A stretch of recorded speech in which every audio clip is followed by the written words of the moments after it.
Welcome to a special edition of Jesse Watters Primetime. I'm Charlie Hurt in for Jesse. You feel that?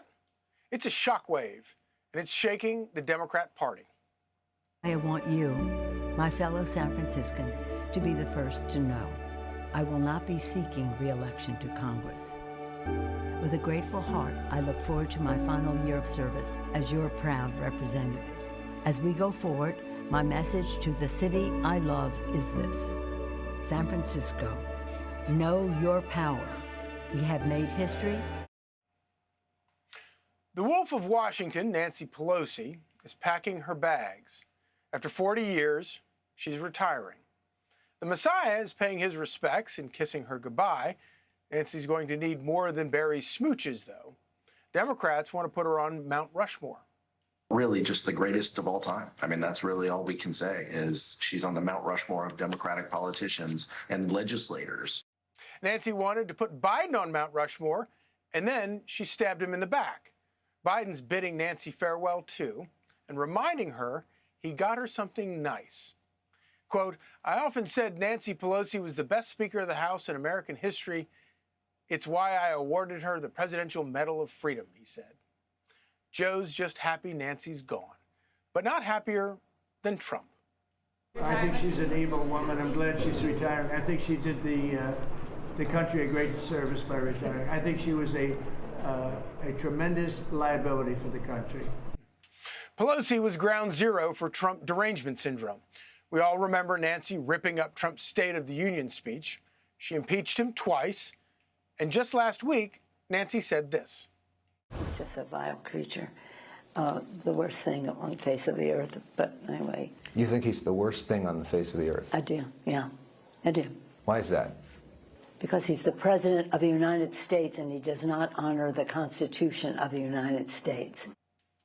Nancy hates him so much, she burnt bridges with the big guy to make sure Trump would never walk into the White House again. And of course, she lost.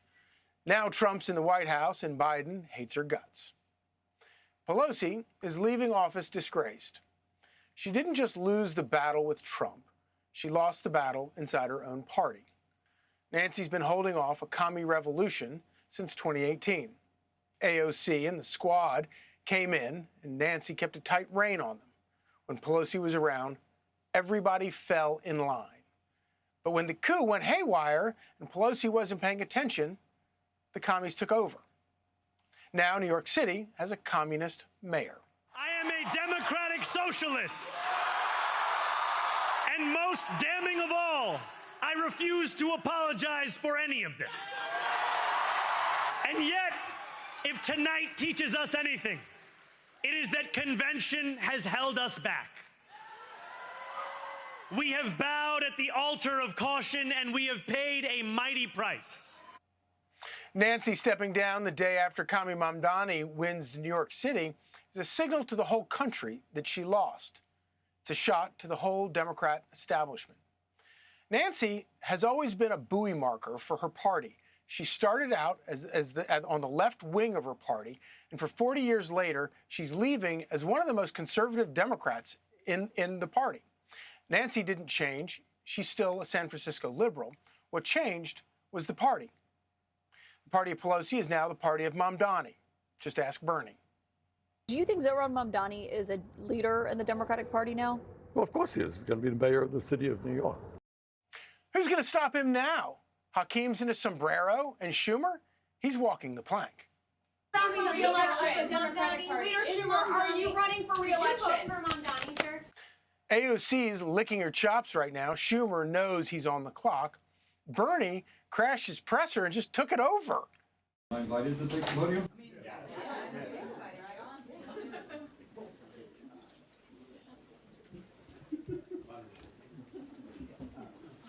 Oh, that's a good sign. I agree with it. What are your takeaways from? My takeaways is there are many reasons why people win an election and lose an election. What happens in Virginia or New Jersey and New York City, they're different. But I think there was a common theme last night, and that is people all over this country are rejecting Trumpism. Oh, Burn Dog knows exactly what he was doing. I'm assuming that was not planned. It was not planned. I came to hear what Senator Schumer was going to say. He was late. I was invited to get up front, and I did my thing. Bernie couldn't get away with this during Nancy's reign, but now she's on a charter plane back to Napa, and the inmates are taking over the asylum. You can either go on the side of the commies, or you're going to get hit with a commie coup. Raskin sees the writing on the wall. You've been able to scare a lot of people off. He's a democratic socialist. He's an FDR Democrat. Some reporters give me a hard time. You said like he's accomplished what FDR said. I said no, he's at the beginning of his career. He's got Rooseveltian ambition. Is that all right with you? If he hadn't been born in Uganda, Democrats would already be buzzing about him running for president. The ladies of The View want more commies on the ballot.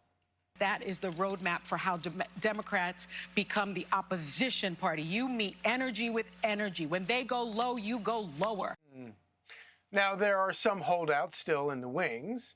The Obama wing of the faction is not sold on the commie. I think he missed an opportunity. I think the Mamdani that we saw on the campaign trail, who was a lot more calm, who was a lot warmer, who was a lot more embracing, was not present in that speech. I felt like there's a little bit of a character switch here where the warm, open, embracing guy that's close to working people was not on stage tonight, and there was some other voice on stage. Their messiah, Barack Hussein Obama, is the last of the old guard standing. Charlemagne, the podcaster, says Mamdani's the one bringing hope and change now. Man, shut the F up ever, okay? Damn. There was no opportunity missed. The man just won, all right? He just won. After you won, yes, you're going to celebrate. Yes, you're going to talk loud. What do you mean he wasn't warm enough? He took a victory lap. And he deserved to take a victory lap because he won. The reason a lot of things don't change in this country is because you don't have enough politicians that are willing to challenge capitalism. And Zoran is doing that.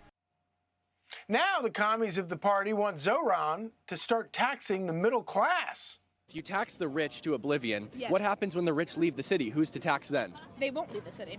Why not? They've already done it in California. Because in New York State, we have Wall Street, they're not leaving. And so what You think they can't leave? Then who are you going to tax when they leave? We're just going to continue taxing people, but you're Oh, the middle class, right? Yes, actually, the middle class. Oh, okay, so you explained it. So we're going to tax out of the middle class when the rich people leave after you tax out of them. I think we should tax the out of everybody, yes. I think the middle class should be taxed 50% like it does in Sweden. It's been 48 hours and Mamdani's already changing tune. The commies now asking the middle class for money. Remember how I told you a few months ago to stop sending us money? You can start again.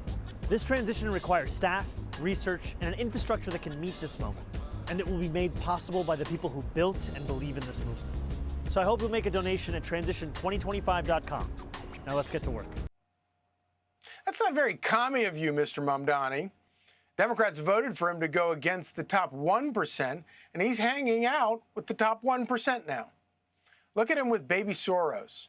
The people who voted for him don't really care about New York City. Only 34% of native New Yorkers voted for the commie, but 81% of transplants voted for him. The real people of New York know he's bad for business. The people who love Mamdani the most are not people who pay bills every day. I'm not saying that applies to everybody. I'm not applying that. But they certainly not people that pay bills every day all the time. You don't see business owners clamoring to support them.